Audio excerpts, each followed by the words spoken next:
Saya percaya kita ada di sini tentunya karena kita rindu untuk lebih lagi mengerti rencana dan kehendak Tuhan dalam hidup kita. Amin.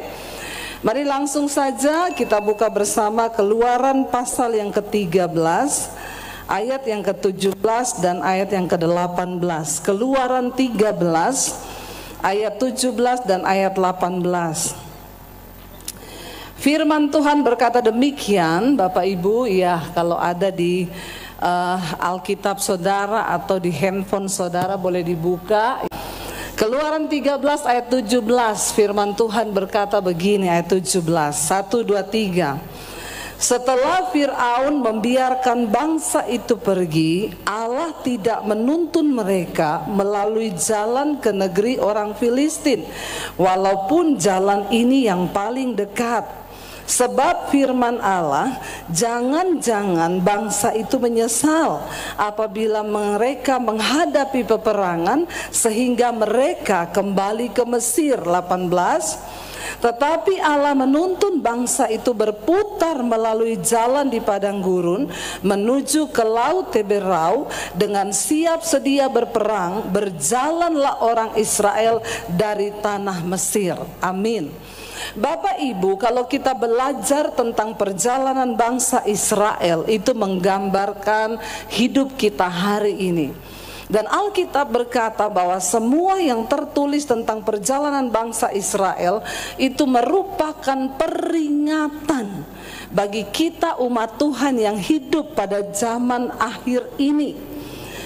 Kita tahu bersama Tuhan berkehendak membawa bangsa itu keluar dari tanah perbudakan untuk masuk ke sebuah tanah perjanjian yang sudah disediakan Allah bagi mereka. Tetapi sekalipun itu adalah rencana Tuhan, kita tahu tidak gampang proses dari mereka itu keluar. Kita seringkali berpikir begini, kalau itu memang rencana Tuhan, ya pasti semuanya lancar. Iya Pak, iya. Seringkali kita berpikir kalau itu memang kehendak Tuhan, pasti semuanya lancar, semuanya baik. Tidak semudah itu. Tuhan kita bukan Tuhan yang gampangan. Karena Dia mau anak-anaknya juga bukan menjadi anak-anak gampangan. Saya kemarin Bapak Ibu mengalami proses yang begitu luar biasa ketika berangkat ke tanah perjanjian. Tadinya kami tidak berniat untuk buat di tengah lebaran karena pasti semuanya harganya mahal. Tapi karena ada permintaan dari beberapa orang, Ibu tolong bikin ke Israel itu lebaran karena kami bisanya berangkat kalau lebaran. Lalu saya bilang ke suami, ya sudah, untuk menjawab kebutuhan beberapa jemaat, kita bawa satu bus aja nanti ke Israel, nggak apa-apa. Karena saya tahu pasti ya pendengar Mesbah Doa itu dari seluruh dunia ya. Yang lalu kami berangkat 125 orang, itu ada dari Kanada, dari Australia bergabung. Kemarin kita rencana hanya 30 orang. Ternyata yang mendaftar di atas 100 lagi. Bahkan banyak yang tidak bisa berangkat karena tidak tersedia lagi tiket pesawat. Singkat cerita, terkumpullah 116 orang peserta. Karena ada kesalahan dari pihak travel, terpaksa 5 orang ini tidak mendapat kursi Bapak Ibu. Lalu kami berunding, mau dikembalikan uangnya, mereka tidak mau. Disuruh berangkat sendiri pakai pesawat lain hari sebelumnya, mereka juga tidak mau. Mereka berkata, kami mau berangkat asal Ibu Debbie ikut bersama kami, yang 5 orang ini. Ya akhirnya sayalah yang dikorbankan. Suami saya berkata, ya sudah kamu temani yang 5 orang, saya temani rombongan besar. Saya akhirnya berangkat tanggal 17 ke Israel. Kami transit 1 malam di Maskat, lalu besoknya kami akan ke Amman.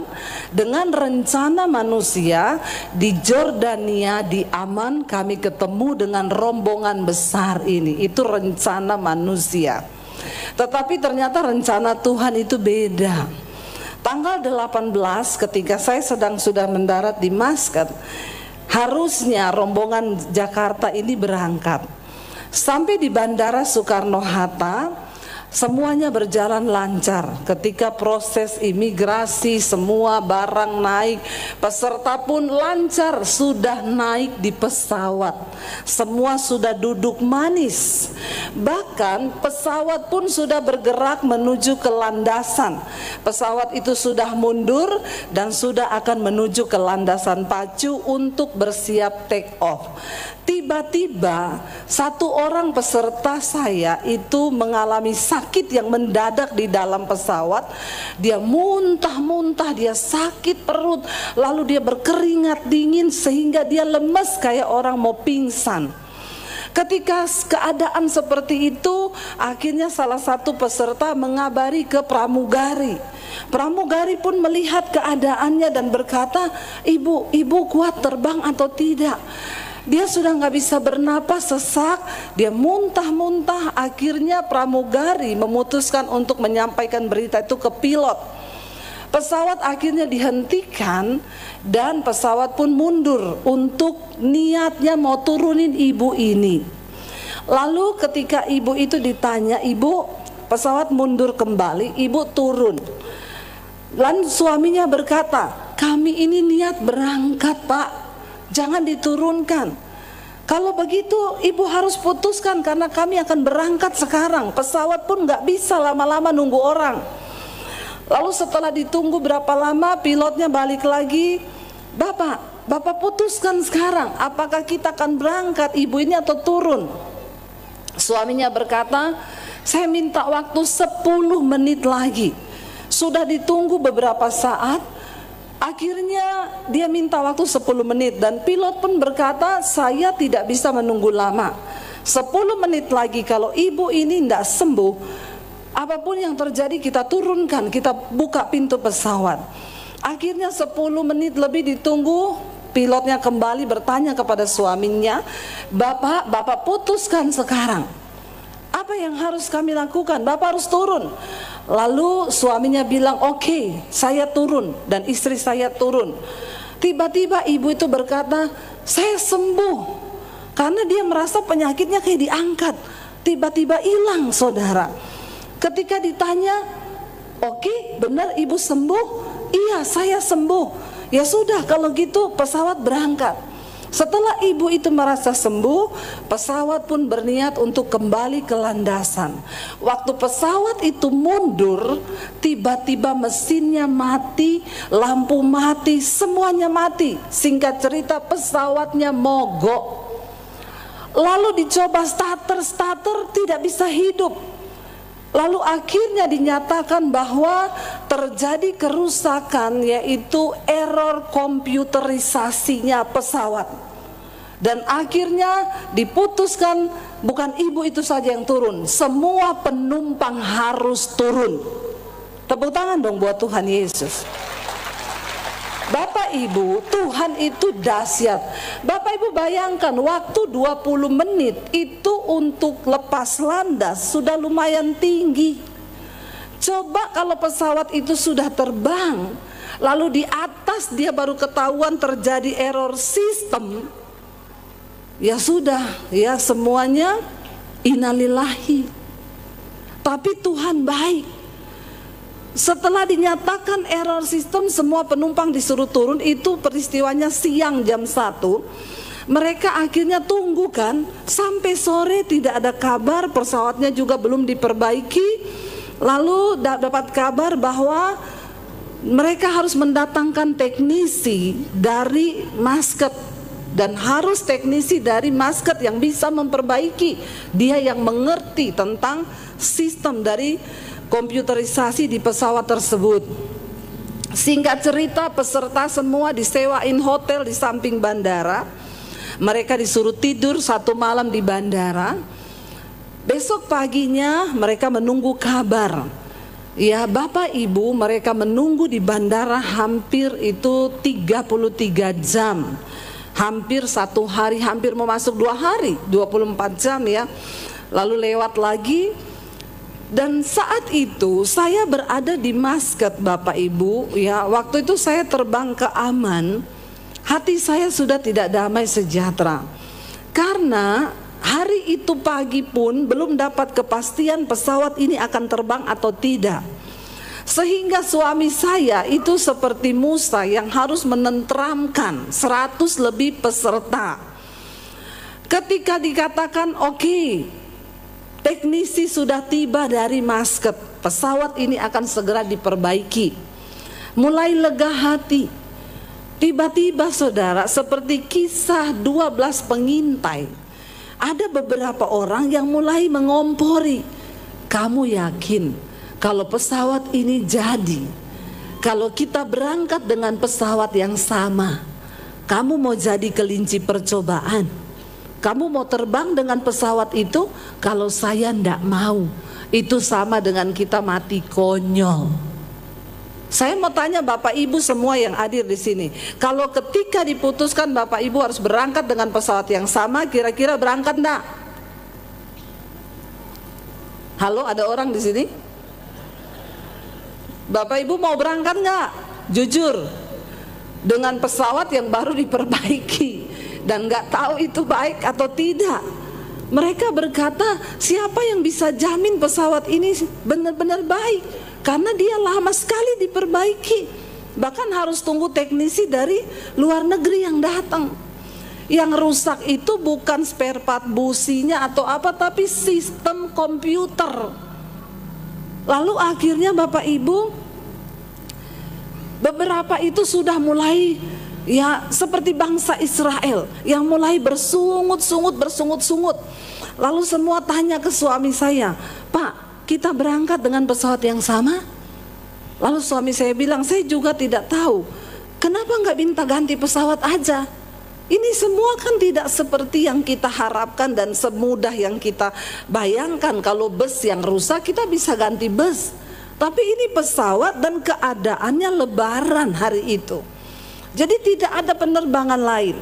Saya ketika tiba di Aman Bapak Ibu, saya terima WA, saya terima telepon dari peserta. Ibu, kami minta Ibu jangan berpihak kepada travel. Ibu seolah-olah hanya mau cari untung dengan grup ini. Ibu tolong ya, Ibu pastikan kita tidak berangkat dengan pesawat yang sama. Karena hampir semua peserta memutuskan tidak akan berangkat dengan pesawat yang sama. Waduh, saya tuh di Aman saudara, saya nangis begitu masuk hotel. Begitu dibukain pintu kamar, saya berlutut di tempat tidur, saya nangis. Saya cuma bayangkan kalau batal berangkat, lalu bagaimana? Belum lagi anak saya, dia kirim foto nangis. Dia bilang, Mami, kita takut Mam, apalagi kalau berangkat dengan pesawat yang sama. Aku tidak mau berangkat, kata anak saya.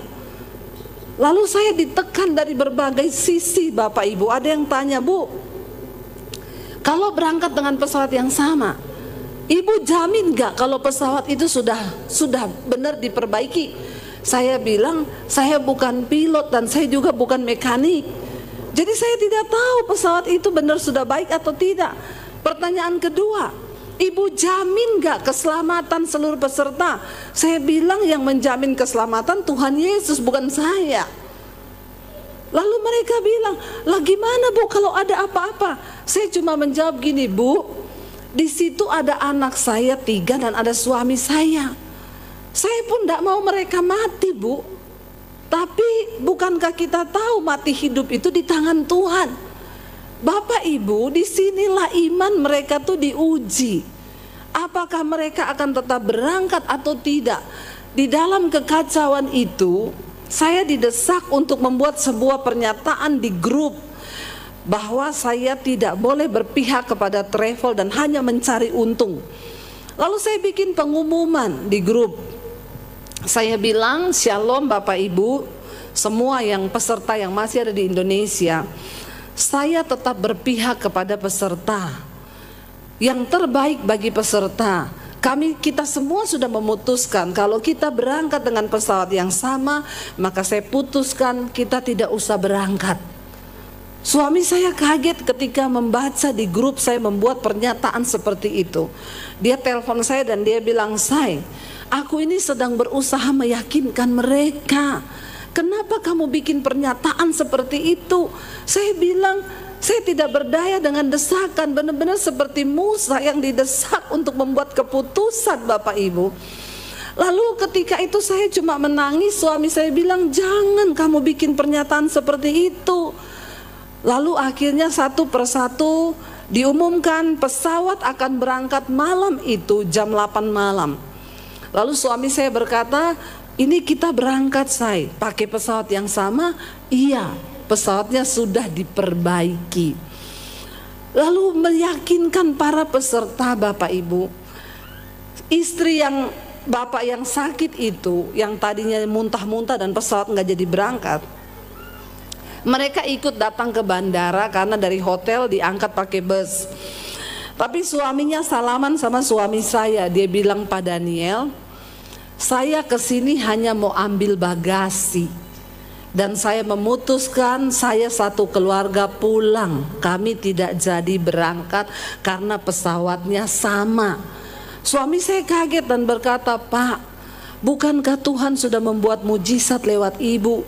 Pesawat itu nggak jadi terbang dari awal sehingga kita semua luput dari kematian. Masa sudah sampai seperti ini Bapak tiba-tiba nggak mau berangkat? Lalu dia bilang, saya jujur saya takut Pak.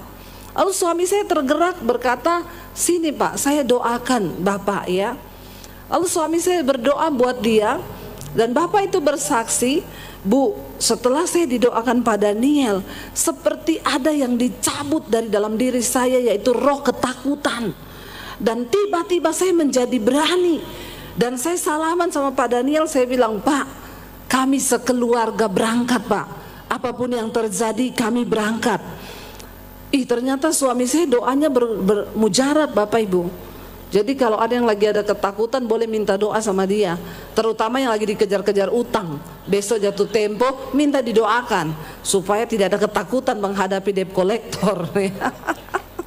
Lalu ya ada satu orang bapak yang tadinya takut sekali, dia tuh takut naik pesawat ternyata. Jadi banyak roh ketakutan yang menyebar dan begitu mencekam sekali.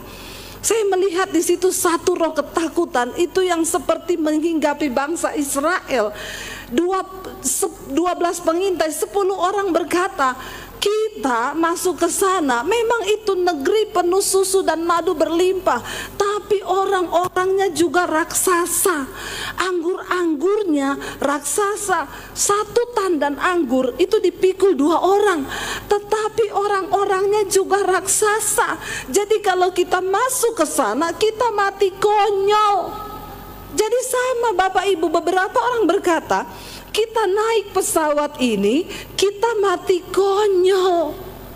Ada satu orang bapak yang dia takut naik pesawat. Suami saya bilang begini, Say, kamu tolong bikin video, taruh di grup, bikin video kekuatan.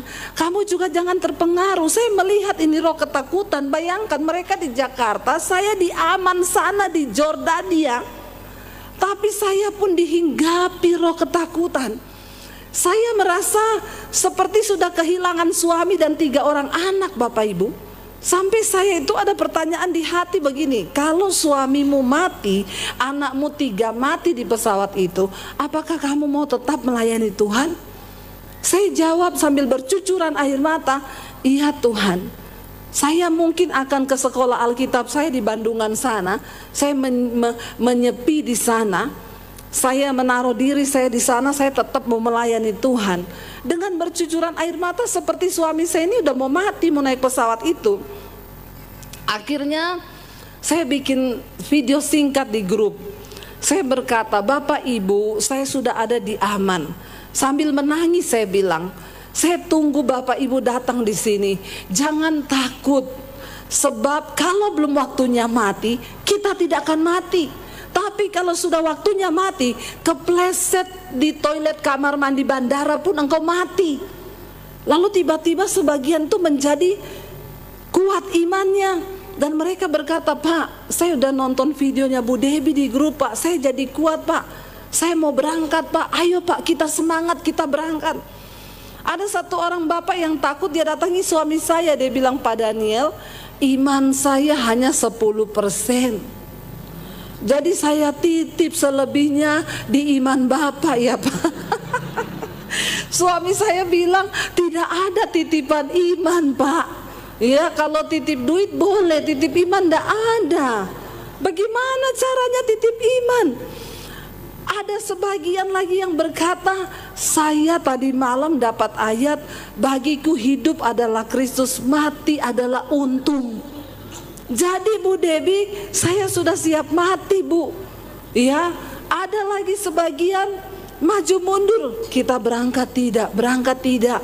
Tapi mereka bilang, tapi anaknya Bu Debbie 3 di situ, suaminya juga ada di situ. Mereka tuh lagi dipakai Tuhan, tidak mungkin mati. Ini peserta cerita ke saya Bapak Ibu. Ya ampun, sampai segitunya mereka melawan ketakutan. Dan itu roh ketakutan benar-benar mencekam. Lalu akhirnya mereka semua putuskan berangkat, 6 orang mundur. Takut tidak mau berangkat. Mereka pulang, selebihnya berangkat, semua terbang. Tapi sebelum terbang beberapa telepon anaknya, nak, kalau mama papa terjadi sesuatu, loh ini benar-benar loh kisah nyata, dan ini kan ya enggak ada yang tahu ini nasibnya, terbang 8 jam, pesawat yang baru diperbaiki error system, mau terbang 8 jam, edisi percobaan. Saya baru tahu kenapa Tuhan izinkan saya berangkat duluan. Kalau ada saya di situ, saya ini termasuk orang yang tidak kuat kalau ditekan kanan kiri, itu pasti saya bilang bubar semua pulang. Makanya Tuhan tahu suami saya yang super sabar itulah yang ada di sana. Walaupun dia ditekan kanan kiri benar-benar seperti Musa, tapi kan Musa nggak masuk tanah perjanjian, dia masuk Bapak Ibu. Karena dia mengambil keputusan yang benar, ya hampir tidak masuk. Lalu Bapak Ibu, sebagian telepon, nak, kalau papa mama ada apa-apa kamu jangan salahkan Tuhan. Berarti memang sudah waktunya papa mama mati, pin ATM-nya papa ini ya. Jadi saya tanya, sekarang sudah dirubah lagi Pak? Sudah. Nggak jadi mati soalnya. Makanya Bapak Ibu, pin ATM harus saling tahu, apalagi suami istri, amin. Beneran. Kata bapak-bapak, saya tahu Bu, istri saya tahu. Nggak ada isinya juga kok ATM saya. Kalau ada isinya nggak dikasih tahu ya. Lalu ada sebagian sudah telepon keluarganya minta maaf. Minta maaf semua kalau saya pernah berbuat salah. Jadi mereka ini terbang semua sudah siap mati loh. Hebat itu jemaat Mesbah Doa, memang luar biasa Bapak Ibu. Ya siap mati loh. Dengar ya, tidak ada ketakutan yang lebih daripada ketakutan orang yang sudah mau mati. Kalau kita cuma masalah utang dikejar debt collector, kita masih hidup. Tapi yang namanya di depan ini kematian, itu benar-benar imannya diuji loh. Tapi yang saya heran, sebagian istri-istri itu telepon suaminya.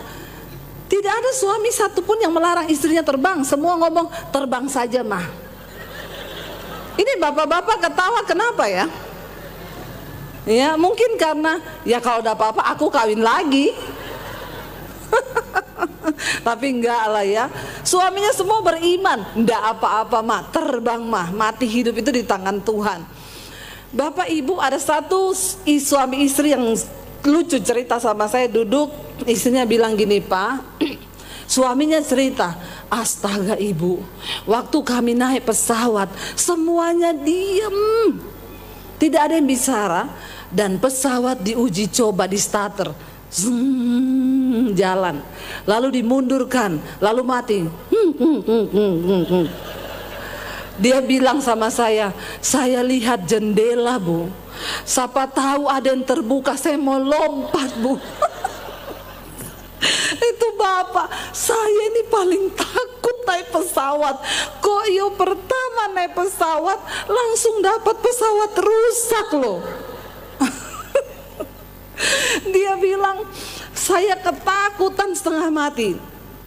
Lalu istrinya bilang gini, Pak, Kalau kamu mau pengakuan dosa sekarang, ndak apa-apa mengaku. Mumpung kita ini masih hidup, siapa yang tahu. Jadi saya tanya sama suaminya, terus Bapak udah mengaku? Untung belum, Bu. Kalau saya ngaku, Bu, sekarang saya sudah mati, Bu. Bukan karena jatuh dari pesawat, tapi disalibkan istri saya.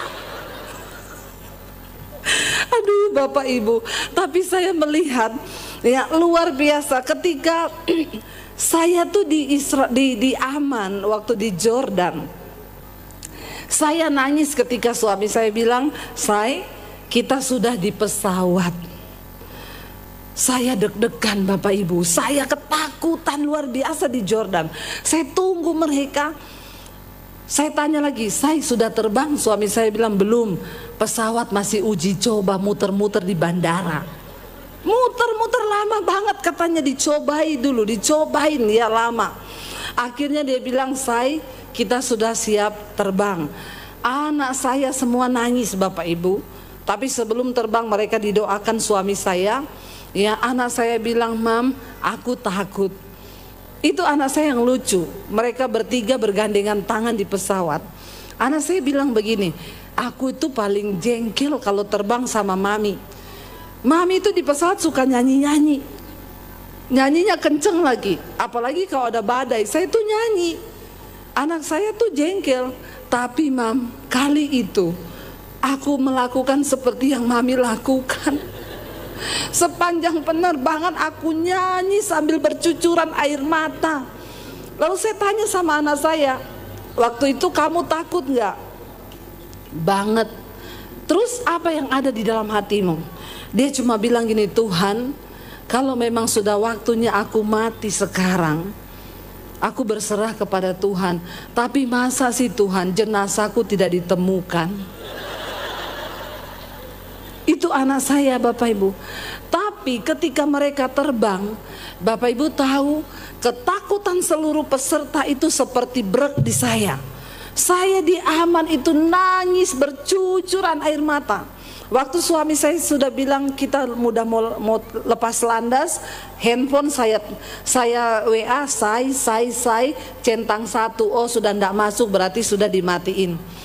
Waktu mereka terbang, saudara percaya nggak? Saya tidak berani buka IG. Saya takut waktu saya buka IG tulisannya pesawat dengan jurusan ini hilang kontak.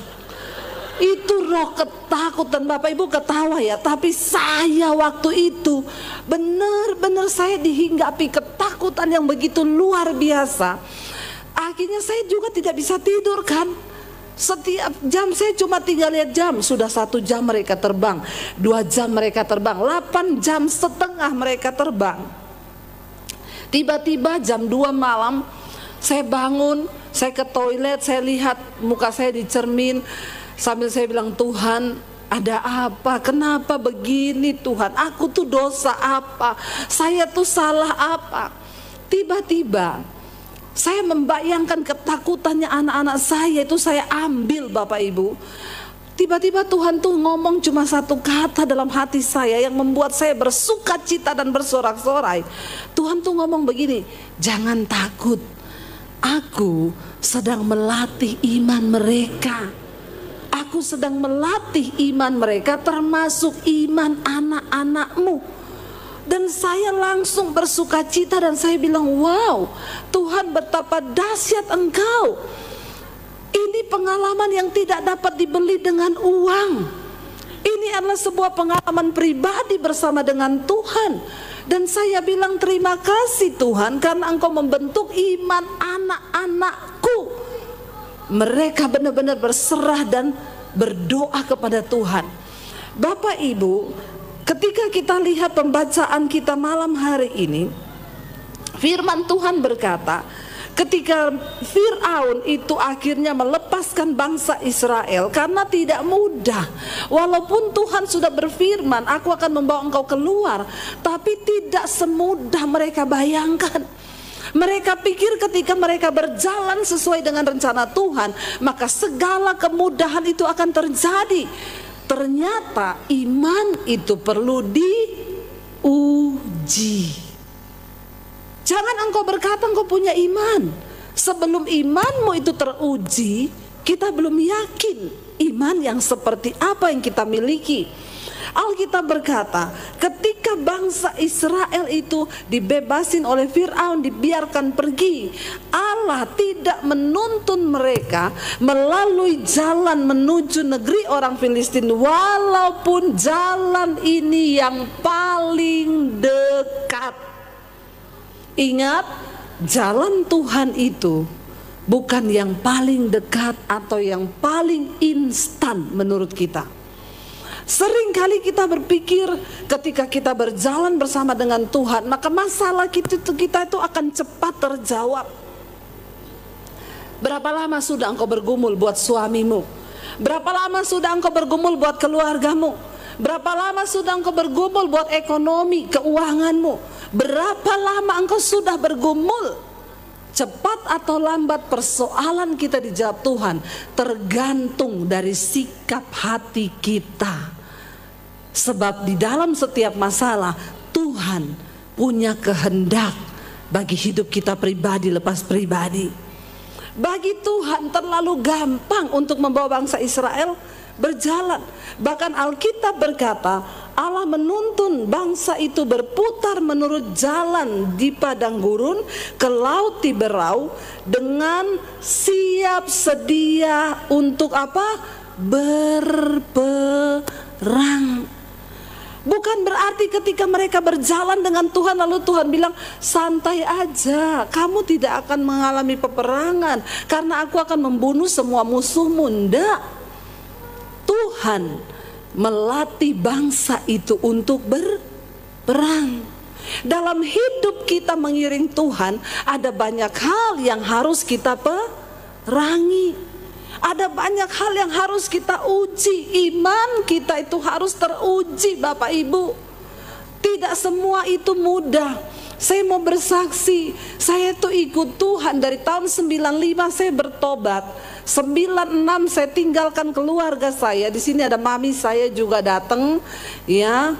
Puji Tuhan Bapak Ibu, saya tuh dulu pertama bertobat kira-kira tahun 97 ya kayaknya. Saya 95 saya bertobat, 96 saya tinggalkan keluarga saya, lalu kayaknya 97 atau 98 saya ada di Jakarta. Saya dengan tante saya itu pernah datang di Kawangkoan sini. Ya, ketika itu ya, dan kami datang karena kebetulan ya tante Iren ini adalah tante saya, mami saya tuh kakak adik dengan almarhum ya Bapak Lefran Lapian. Tapi karena papi saya Basjir, ya jadi saya Basjir Lapian. Saya sudah hilang fam Lapian, Basjir Lapian. Tapi saya dari kecil ikut papi saya, ya. Dan Tuhan selamatkan saya tahun 95 saya bertobat, tapi papi saya marah besar. Lalu saya diusir dari rumah dan saya mengikut Tuhan. Ya, saya tidak pernah berpikir bahwa ya saya ikut Tuhan lalu semuanya enak, karena dari awal saya tahu Yesus berkata, barang siapa yang mau ikut aku jadi muridku, kamu harus sangkal dirimu, pikul salibmu lalu ikut aku. Jadi tidak ada kekristenan itu yang enak-enak saja. Tuhan mau kita menyangkal diri, memikul salib lalu mengikut Dia. Saya tinggalkan keluarga tahun 95, lalu saya ke kota Solo. Saya masuk sekolah Alkitab di Makassar, lalu saya ke kota Solo. Saya ketemu suami saya di Solo, kami ketemu di gereja, ya lalu kami menikah. Dan saya pikir ketika saya ikut Tuhan, ya semua yang enak itu terjadi. No Bapak Ibu, justru pergumulan terberat ketika saya di dalam hidup saya adalah waktu saya ikut Yesus. Saya terpisah dari keluarga saya. Bahkan untuk telepon mami saya aja saya tidak berani, karena kalau papi saya tahu mami saya telepon saya, ya bisa bahaya. Saya ingat ketika saya juga harus diusir, mami saya nggak bisa bela saya karena papi saya bilang kamu pilih. Kalau kamu bela Debbie, ya udah kita bercerai. Dan saya merasa itu adalah satu hal yang berat ya bagi mami, dan saya juga tidak mau mami dilibatkan. Saya bilang ya saya ini percaya Yesus, tapi saya tanya, kamu bisa beralih itu siapa yang bujuk kamu jadi Kristen?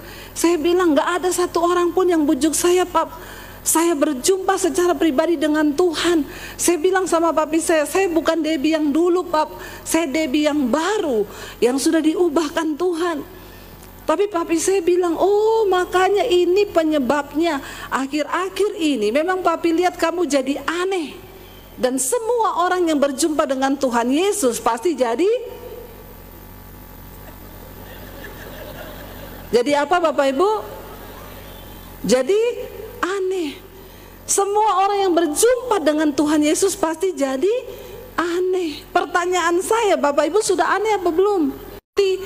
Engkau berantem dengan semua orang, engkau belum ketemu Tuhan Yesus. Sekalipun engkau Kristen, sekalipun engkau pelayan Tuhan, sekalipun engkau majelis, kalau tidak ada perubahan hidup dalam hidupmu, maka engkau belum berjumpa dengan Tuhan Yesus secara pribadi. Karena semua orang yang berjumpa dengan Yesus, hidupnya pasti berubah. Amin. Dulu merokok, ketemu Yesus tidak merokok lagi. Amin. Nggak usah tanya di mana ayatnya, di pom bensin dilarang merokok. Bapak Ibu, kita harus mengalami perubahan. Ya, dulu sebelum ketemu Yesus sukanya selingkuh, bersinah, nggak usah angkat tangan. Ketika ketemu Yesus, engkau menyadari engkau menyembah Allah yang kudus, Tuhan yang kudus, dan engkau wajib hidup di dalam kekudusan. Dulu saya tukang keluar malam, dipukulin, dihajar, saya nggak pernah takut. Tapi ketika saya berjumpa Yesus, apa yang menjadi keuntungan dulu bagiku, ku anggap rugi. Karena pengenalan akan Yesus Kristus Tuhanku itu lebih berguna daripada segala-galanya.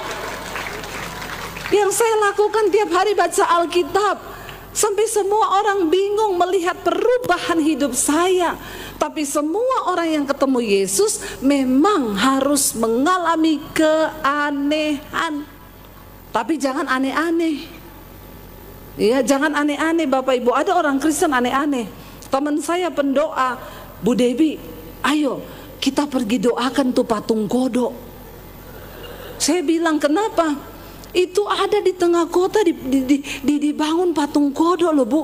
Lah terus kenapa kita harus doakan tuh patung kodok? Itu lambang persinahan kodok Bu. Saya bilang kalau itu kodok tidak ganggu kau, tidak usah kau pergi tengking itu patung kodok. Nanti yang ada kau pergi tengking itu patung kodok, kodoknya pindah ke rumahmu. Aneh-aneh ya Bapak Ibu, benar. Suaminya pendeta, istrinya pendoa, istrinya kelilingi patung kodok terus. Suaminya konseling dengan seorang jemaat ibu-ibu. Ya, ibu ini berantem dengan suaminya. Saya sudah ingetin Pak, itu kan wanita. Sebaiknya Bapak kasih ke saya untuk saya layani. Jangan Bapak yang layani. Oh enggak apa-apa Bu, saya kuat. Tadinya awalnya konseling jadi konsleting. Ya, kebablasan. Karena orang konseling itu harus pakai hati. Dia juga harus berempati. Ibu ini datang, Pak Pendeta, suamiku itu loh jahat sama aku. Pertama masih gini, tetap kuat Ibu, berdoa Tuhan menyertaimu. Besok datang sambil menangis bercucuran air mata, Pak Pendeta, aku sudah tidak kuat. Pak Pendeta harus berempati. Dia mulai belai, sabar Ibu. Ya, kalau rambutnya pendek kayak saya cuma gini, sabar. Kalau rambutnya panjang, sabar dan lama. Ya. Tadinya Pak Pendeta masih tengking, dalam nama Yesus segala roh kenajisan, percabulan aku tolak. Lama-lama ibu datang terus dengan rasa sedih. Ibu cantik, putih, datang konseling pakai you can see. Pendeta juga punya rasa, punya hati. Jangan samakan dengan pisau belati. Ya, akhirnya Pak Pendeta tadinya tengking-tengking dalam nama Yesus. Akhirnya Pak Pendeta bilang, roh memang penurut, tapi daging lemah. Ya, itu pendeta di sana. Pendeta di sini semua kuat-kuat imannya, insya Allah. Akhirnya benar, jadi Kristen aneh-aneh. Dia pergi doakan patung kodok, kodoknya pindah ke rumahnya. Ini kisah nyata loh Bapak Ibu. Singkat cerita, pendeta cerai dengan istrinya, ibu itu cerai dengan suaminya, gara-gara patung. Makanya kau jadi Kristen tidak usah aneh-aneh. Lebih baik kau baca itu Alkitab, lalu kau lakukan. Jadilah pelaku firman. Tidak usah yang aneh-aneh. Setan itu tidak berani ganggu orang yang melakukan firman. Bukan orang yang rajin ke gereja, bukan orang pelayanan. Setan gak pernah takut Anda pelayanan. Setan tidak pernah takut engkau khotbah. Setan gak pernah takut waktu engkau main tamborin, main musik, singer, swel. Setan tidak takut. Setan takut ketika engkau melakukan firman Tuhan. Setan gemetar ketika engkau hidup kudus. Setan takut ketika engkau mulai menjadi pelaku firman Tuhan. Makanya setan bilang, tidak usah diganggu orang di gereja. Ada yang tanya sama saya, Bu, kenapa ya? Ibu kan sering pelayanan di kota-kota besar. Ibu kalau pelayanan di kota besar, ada nggak orang yang kerasukan? Saya bilang, iya sih, hampir tidak pernah saya lihat orang kerasukan di kota besar. Dulu pernah saya khotbah di gereja besar Bapak Ibu, lagi puji-pujian ada bapak-bapak jatuh menggelepar. Saya lari, saya mau tumpang tangan. Istrinya bilang, nggak usah Bu, kenapa? Epilepsi. Saya pikir setan Bapak Ibu, sudah mau saya tengking dalam nama Yesus, darah Yesus. Istrinya bilang, nggak usah Bu, kenapa? Epilepsi Bu. Oh, ya udah saya tinggal Bapak Ibu. Dia bilang nanti juga sembuh sendiri Bu, biarin aja. Lalu saya juga jadi bertanya, iya ya, kalau di kota besar, kenapa jarang orang kerasukan? Di kampung-kampung itu banyak orang kerasukan. Lalu Tuhan itu menjawab saya, tahu nggak kenapa di kota besar orang nggak ada yang kerasukan? Karena di kota besar setan itu sudah nggak ganggu orang, dia cuman kontrol di gereja. Dia bilang gini, lancar coy, lancar. Ibadah jalan lancar, lancar, nggak apa-apa. Yang penting mereka tidak melakukan firman. Biar aja gereja penuh, mau jemaatnya 30.000, 40.000, biarin aja. Yang penting mereka tidak jadi pelaku firman. Ketika engkau menjadi pelaku firman, maka disitulah setan gemetar. Makanya kita harus mengenal Tuhan dengan benar. Kenapa Tuhan harus membawa bangsa Israel berputar? Lama atau tidaknya perjalanan mereka menuju tanah perjanjian tergantung dari respon dan sikap hati mereka kepada Tuhan. Ketika mereka bersungut, mereka melakukan dosa, Tuhan perpanjang. Sudah besok mau masuk tanah perjanjian, dihukum Tuhan karena mereka tidak percaya. 12 pengintai dikirim, 10 tidak percaya. Tuhan bilang, karena engkau tidak mempercayaiku dan engkau tidak menghormati kekuasaanku, maka engkau akan berputar 40 tahun di padang gurun. Bahkan semua angkatan itu mati di padang gurun. Yang boleh masuk tanah perjanjian hanya yang berumur 20 tahun ke atas. Bapak Ibu, jangan sampai kita ini dalam hidup ini tidak bisa menikmati berkat Tuhan.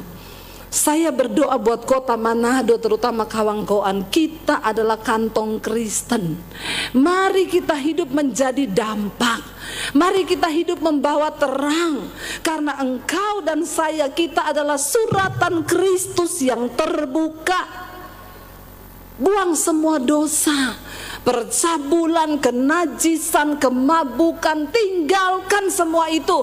Karena tidak bisa orang sembarangan masuk surga. Surga itu mulia. Tadi malam saya sampaikan, untuk bisa masuk ke istana presiden aja tidak sembarang orang. Apalagi surga itu lebih mulia daripada istana manapun juga. Saya bersyukur hari-hari ini mendengar begitu banyak lawatan Tuhan terjadi lewat mesbah doa.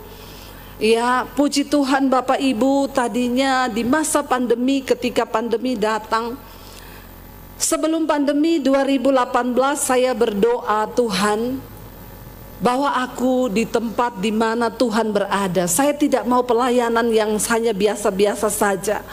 Saya mau bergerak bersama dengan Tuhan di mana Tuhan berada, bahwa aku berada di situ Tuhan.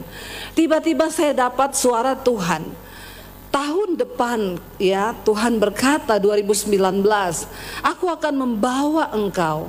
Engkau akan memperoleh tuaian bangsa-bangsa. Bahkan bukan hanya tuaian bangsa-bangsa, tapi berkat bangsa-bangsa. Saya berdoa dalam hadirat Tuhan. Lalu Tuhan berkata, cepat siapkan wadah. Ambil alih dunia media untuk penginjilan. Saya tidak pernah tahu apa yang akan terjadi di 2020, bahwa pandemi akan datang. Saya bilang ke suami saya, aku berdoa dan aku dapat suara Tuhan berkata, cepat ambil alih media untuk pekabaran Injil. Saya bilang ke suami, apa ya? Suami saya bilang, kalau media itu berarti TV. Saya berpikir waktu itu TV swasta yang Tuhan akan pakai. Kami datang ke salah satu TV swasta di Jakarta. Ada teman saya kerja di situ, saya tanya sama dia, kalau saya mau siaran di sini, bagaimana caranya? Dia bilang, ya kamu siapin uang, satu episode itu 6 juta. Kamu syuting di studio kami, make up semua dari studio kami, kamu bayar 6 juta. Dan kamu harus siapkan 10 episode kali 6 juta berarti 60 juta. Di satu kafe, saya lihat di situ ada orang syuting. Kebetulan produsernya duduk di samping meja saya. Saya tanya, Pak, ini lagi bikin apa ya Pak syutingnya? Oh, kita lagi bikin TV Bu. Di mana? Di YouTube. Oh, emang bisa ya Pak YouTube? Oh bisa Bu, sekarang orang semua sudah beralih ke YouTube loh. Oh iya, berarti saya dengan bersemangat ngomong, oh berarti saya juga bisa ya Pak. Dia ngeliatin saya dengan muka yang ngajak berantem. Dia ngeliatin saya sambil begini. Ya semua juga orang bisa, tergantung kontennya. Emang ibu punya konten apa? Dalam hati saya biasa aja, careless. Terus saya tanya sama dia, saya bilang, Pak coba ketik di YouTube. Kan ada beberapa gereja yang sudah sering angkat khotbah-khotbah saya di YouTube. Coba Bapak ketik di YouTube nama saya, siapa? Debbie Basjir. Dia ketik, oh ibu pendeta? Iya. Ada nih khotbah ibu ditonton, ada yang sudah 100.000.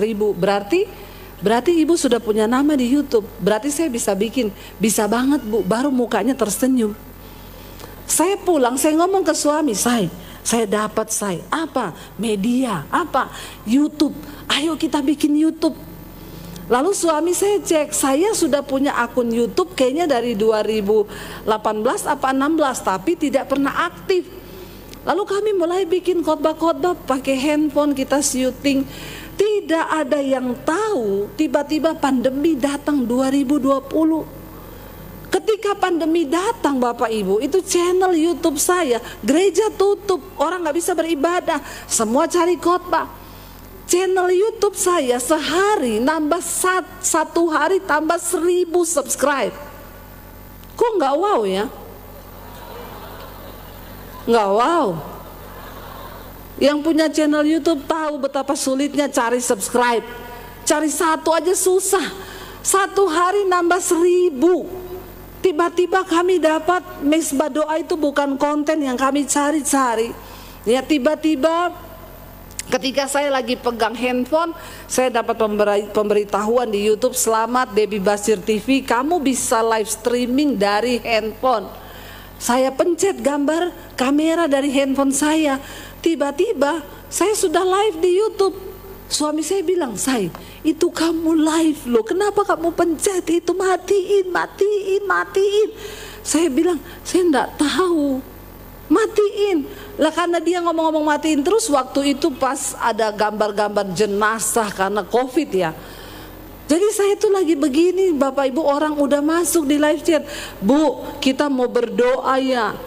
Ibu, ini sudah mau kiamat ya, kenapa banyak yang mati Ibu? Jadi saya tuh sambil pegang handphone gini, iya Bapak Ibu berdoa ya, jangan takut, Tuhan beserta kita, jangan takut. Suami saya dari jauh cuma gini, matiin, matiin, matiin.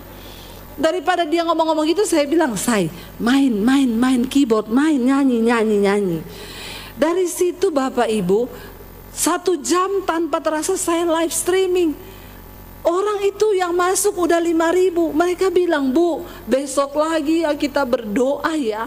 Dari situ ya 2020 Maret sampai hari ini saya pikir kalau gereja udah buka pasti habislah jemaatnya. Ternyata semakin hari semakin bertambah. Bahkan saya mendengarkan lawatan Tuhan terjadi di kamar-kamar, lawatan Roh Kudus terjadi di rumah-rumah, keluarga demi keluarga dipulihkan. Orang yang tadinya mau bercerai mereka dipulihkan.